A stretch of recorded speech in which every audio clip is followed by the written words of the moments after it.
Hello members. अब देखो market कल कैसा रहने वाला है, क्या कल मार्केट में कोई बड़ी ऊपर नीचे अपसाइड हो सकती है, हम लोग थोड़ा डिटेल में डिस्कस करने वाले हैं। और उसके अलावा देखो यहाँ पे वापस सीज फायर स्टार्ट होता हुआ दिखाई दे हमास का, एंड बहुत सारी कंपनीज के वीक रिजल्ट है और आप लोगों की क्वेरीज मैं जरूर लेना चाहूंगा। ठीक है, तो वीडियो अंत तक जरूर दिखेगा।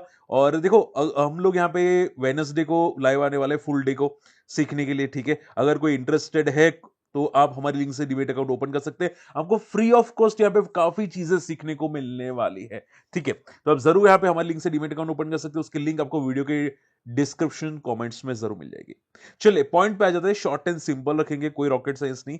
मार्केट ने देखो एक पॉज कैंडल बनाई थी। ठीक है, मैंने आपको एक बात बताई थी कि मार्केट अगर फॉल करना है, ठीक है, तो वो कभी कभी इंस्टेंटली आ जाता है। ठीक है, और मार्केट को ऊपर जाने तो दो तरह से हो सकता है, या तो वी शेप रिकवरी या फिर साइडवेज होने के बाद रिकवरी। तो अभी क्या कर रहा है मार्केट, साइडवेज है। तो आप ये समझो यहां पे साइडवेज है, यहां पे मोमेंटम कोई भी साइड हो सकती है, चाहे अपसाइड चाहे डाउनसाइड। लेकिन एक बात याद रखना कि अगर डाउनसाइड हुई, ठीक है, अगर डाउनसाइड हुई तो भाई ये रुकने का नाम नहीं लेगा और ये जाएगा सीधा 22,500 22,400 के आसपास। तो हम लोग दोनों दरवाजे ओपन रखेंगे, नीचे के भी ऊपर के भी। ठीक है, तो आपको सिर्फ माइंड प्रिपेयर रखना है, आपका माइंड दोनों तरफ होना चाहिए, नेगेटिव साइड भी पॉजिटिव साइड भी। ठीक है, मैं नहीं बोलूंगा नेगेटिव होगा, क्योंकि यूएस की ट्रम्प इवेंट है तो हो सकता है पॉजिटिव हो जाए। ठीक है भाई, वो शपथ लेने वाले हैं, तो हम लोग दोनों माइंड ओपन रखेंगे। तब तक के लिए आप ये समझो, यहां पे जो 3 दिन पहले हाई बनाया था, या बोल सकते थर्सडे को जो हाई बनाया था अराउंड 30,400 के आसपास का, वो अगर ब्रेकआउट होगा तो यहाँ पे मोमेंटम आ सकती है 23,600 तक की, 200 पॉइंट की। और अगर 23,000 को ब्रेक किया तो सीधा 500 पॉइंट की गिरावट आ सकती है। तो हम लोग वेट एंड वॉच करेंगे, तब तक मार्केट एक रेंज बाउंड है, कल कोई ज्यादा कोई बड़ा ट्रेड फोकस नहीं करेंगे जब तक रेंज ब्रेक नहीं हो जाती। देखिए सेम चीज है बैंक निफ्टी के अंदर। ओके, एफआई की सेलिंग है भाई, पता नहीं ऐसा लग रहा है वो इंडिया में इंटरेस्ट नहीं रखते, या इंडिया की स्टॉक ओवरवैल्यूड है इसकी वजह से इंटरेस्ट नहीं रखते। तो एफआई की तगड़ी सेलिंग लगातार आ रही है। अब देखोगे यहाँ पे एक और न्यूज आ रही है, देखो यहाँ पे हमास की, और वो यहाँ पे 3 घंटे डिले होने के बाद वापस यहाँ पे सीज फायर स्टार्ट कर दिया है। तो कंटिन्यूसली ये चीजें जो हो रही है वो बहुत ज्यादा नेगेटिव है। ठीक है, हालांकि पूछे सर क्या इससे वजह से मार्केट में इंपैक्ट पड़ेगा, नहीं, ये बहुत हो गया। ठीक है, ये सीज फायर का खेल, ये जो टाइम पास हो रहा है बहुत हो गया। अब इंडियन शेयर, देखो मैं बात करूं इंडियन शेयर मार्केट में, इंडियन शेयर मार्केट को ज्यादा फर्क नहीं पड़ना चाहिए। ठीक है, तो ज्यादा टेंशन लेने की जरूर नहीं है। ओके, कैनफिन होम्स, अब देखो कुछ रिजल्ट डिस्कस करते हैं। सबसे पहले बात करते हैं कैनफिन होम्स की। मुझे पसंद तो बिल्कुल भी नहीं है। देखो मैं सिंपल बोलूंगा, जितने भी ये जो कैटेगरी के स्टॉक्स होते हैं ना, हाउसिंग फाइनेंस, एनबीएफसी या बैंकिंग, तो उस पे ग्रोथ अच्छी होनी चाहिए। हालांकि इसमें वो ग्रोथ बहुत ही स्टेबल है। ये स्टॉक में ग्रोथ बिल्कुल भी आई थिंक नहीं दिखाई दे रही, ना क्वार्टर टू क्वार्टर ना ईयर टू ईयर। अगर ग्रोथ ही नहीं तगड़ी आपको दिखाई दे रही तो स्टॉक क्यों ऊपर जाएगा? ठीक है, आप खुद से सवाल पूछो। अगर ग्रोथ नहीं है, अगर मान लो कोई प्रॉपर्टी है वहां पे भाव बढ़ने की कोई पॉसिबिलिटी नहीं है, तो कोई क्यों प्रॉपर्टी खरीदेगा? बात समझ में आ रही है? तो चांसेस यही है, स्टॉक आप देखोगे मरा पड़ा है फ्रॉम द टॉप से। वो आइडिया मुझे पहले से था। अगर आप देखोगे स्टॉक सिंस 2021 ई की लेवल के आसपास ट्रेड कर रहे हैं, 700 के आसपास। ठीक है, और उससे पहले भी अगर आप देखोगे यहाँ पे स्टॉक का 2017 में भी 700 के लेवल के आसपास का हाई था। तो ये कोई कोई इंटरेस्ट वाला स्टॉक नहीं है, तो आपको थोड़ा कॉशियस रहना चाहिए। नेक्स्ट स्टॉक है नेटवेब टेक। ये स्टॉक के रिजल्ट अच्छा है, मुझे पसंद है, ग्रोथ काफी अच्छी है। जिस तरह से यहाँ पे सेक्टर में ग्रोथ मुझे एक्सपेक्टेड नहीं थी, ग्रोथ तो काफी अच्छी है, सेल्स में भी इंप्रूवमेंट है। एक आखिरी प्रॉब्लम है स्टॉक में, वो है यहाँ पे कि स्टॉक की वैल्यूएशंस। ठीक है, स्टॉक आप देखोगे 750 से यहाँ पे 3,000 तक जाता हुआ दिखाई दिया, तो स्ट्रेच हो चुका है, ओवर वैल्यूड हो चुका है। हालांकि स्टॉक की प्रॉफिट बुकिंग आ चुकी है, बड़े प्लेयर्स, आप देखोगे हमें जो शार्प फॉल है ना, वो क्लियर बता रहे हैं कि बड़े प्लेयर प्रॉफिट बुकिंग कर रहे हैं, और स्टॉक यहाँ पे ब्रेक डाउन कर रहा है, यहाँ पे एक रेंज ब्रेक करने की कोशिश कर रहा है। ठीक है, तो रिजल्ट भले अच्छे हैं, लेकिन मुझे डाउट है कि भाई ये ओवरवॉट हो चुका है तो शायद फॉल कर सकते हैं। इवन यहाँ पे आप देखोगे स्टॉक की प्राइस टू अर्निंग भी ओवरवॉट है, 130 की। इससे तो सस्ता जियो है, जियो फिन का स्टॉक। तो थोड़ा कॉशियस रहना चाहिए। ओके, चेन्नई पेट्रो, मुझे काफी लोगों ने क्वेश्चन पूछा था सर चेन्नई पेट्रो के बारे में, तो मैं बताना चाहूंगा नंबर बहुत ही घटिया नंबर है, इससे खराब नंबर तो मैं पता नहीं एक्सपेक्ट करूं कि ना करूं। ठीक है, देखो यहाँ पे चेन्नई पेट्रो का स्टॉक, और आप यहाँ पे फोकस कर सकते हैं सी। स्टॉक ऊपर जाने की कोशिश की थी 648, लेकिन सस्टेन नहीं कर पाए, और जिस तरह से नंबर आ रहा है मुझे कल लगता है कि कल 6-7% डाउन होना चाहिए। ठीक है, देखो मैं सिंपल बोलता हूँ, 94% का प्रॉफिट डिक्लाइन, लास्ट क्वार्टर में नेगेटिव किया था, कम से कम क्वार्टर ईयर टू ईयर तो अच्छा करे, ठीक है, एटलीस्ट ईयर टू ईयर भाई यहाँ पे बंदे में दम हो, लेकिन नहीं, ईयर टू ईयर में भी बंदे में दम नहीं है। तो भाई तो फिर क्यों कोई लेगा स्टॉक को, ठीक है। तो जिस तरह से नेगेटिव रिजल्ट आया है, हो सकता है कि स्टॉक कल 6-7% नेगेटिव जाए, कहना मुश्किल है, देखो कभी कभी स्टॉक रिवर्सल भी होते हैं क्योंकि ओवरसोल्ड होते हैं इसकी वजह से, लेकिन चांसेस तो नीचे के हैं, ठीक है, देखते हैं यहाँ पे क्या होता है, चांसेस तो नीचे के हैं, ठीक है। एक 500 का सपोर्ट है, आई होप कि वहां पे सपोर्ट ले ले।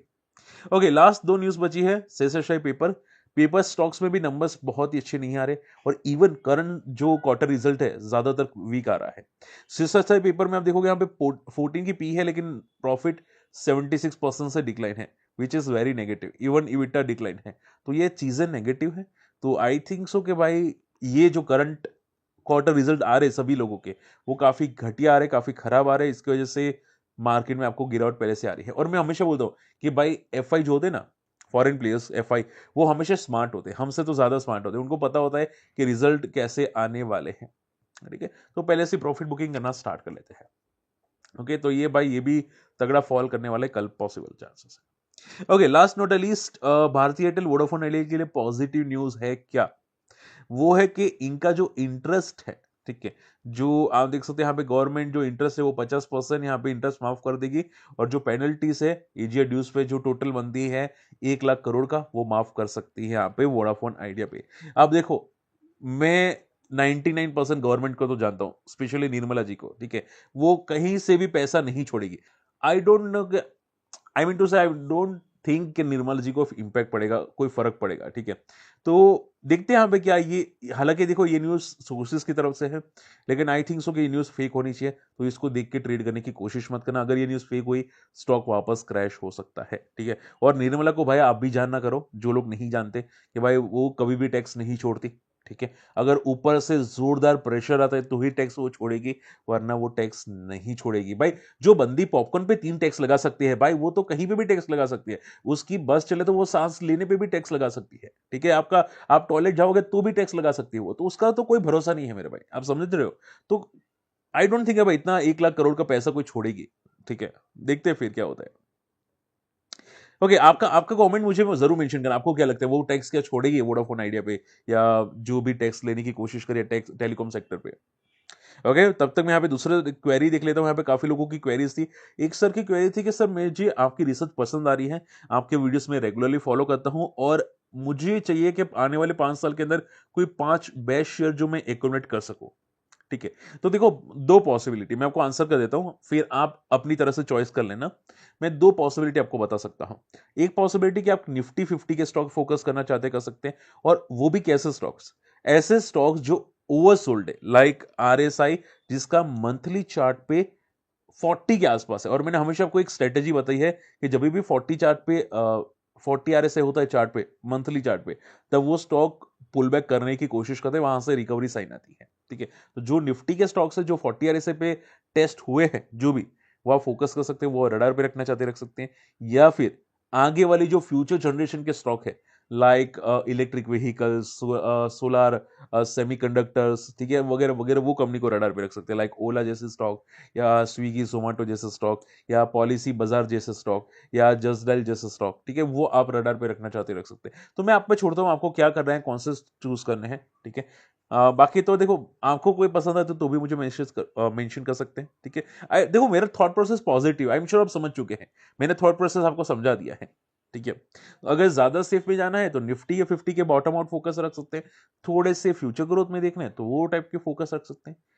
आई होप ये पॉइंट समझ में आ चुका है, तो मेरे से बेटर आप स्टॉक चूज कर पाएंगे जो मैं आपको समझाने की कोशिश कर रहा हूं। ओके, इसके अलावा यहाँ पे टीटागढ़ की मुझे क्वेरी आती हुई दिखाई दी, टीटागढ़ में क्या हो रहा है, टीटागढ़, ओके, सी, देखो मैं सिंपल बोलूंगा, छोटा मोटा पुल बैक है स्टॉक के अंदर, अच्छे खासे सपोर्ट से पुल बैक कर रहा है, हालांकि बजट आने वाला है तो मुझे लगता है मोमेंटम हो सकती है स्टॉक में करंट वीक में, तो आई होप सो कि करंट वीक मार्केट पॉजिटिव रहे और टीटागढ़ जैसे स्टॉक में मोमेंटम आए थोड़ी बहुत। लेकिन ये बात याद रखना कि जैसे ही बजट खत्म होगा या बजट के दिन जो मार्केट में फॉल आएगा, वो टीटागढ़ को भी लेके डूबेगा, और जितने भी स्टॉक्स हैं, ठीक है, लाइक रेलवे वेलवे, वो सभी के सभी डूब सकते हैं, ठीक है। तो माइंड क्लियर रखना, माइंड प्रिपेयर रखना, जो मैं आपको समझाने की कोशिश कर रहा हूं। देखो, इवन अगर बजट में कुछ पॉजिटिव आते तो भी मुझे तो चांसेस दिखाई दे रहे हैं, बाकी तो आप स्मार्ट हो, आप भी समझदार है, ठीक है। सीआरएम सिल्क मिल कैसा स्टॉक है, देखो 1000 पे रेजिस्टेंस है, आपको हमेशा वर्टिकल स्टॉक पे नहीं भागना चाहिए।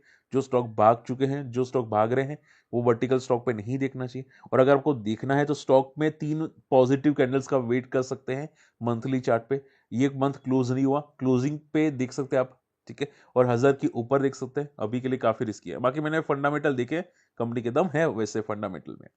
अरविंद कपूर जी का मैसेज है यहाँ पे, एवेंटेल करके एक स्टॉक है, आई थिंक सो इसके हाल ही में रिजल्ट आया है अगर मैं गलत नहीं हूं तो, ठीक है।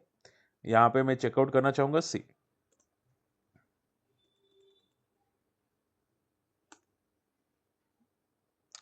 एक सेकेंड में बस, यहाँ पे एक सेकेंड कहाँ पे स्टॉक गया, ये वाला स्टॉक है, ठीक है। यहाँ पे सर्च कर लेते हैं, ठीक है। स्टॉक की 52 की पी है और अभी रिजल्ट आई थिंक आ चुके हैं, ठीक है। रिजल्ट आ चुके हैं, ठीक ठाक रिजल्ट है, कोई खास दम नहीं है।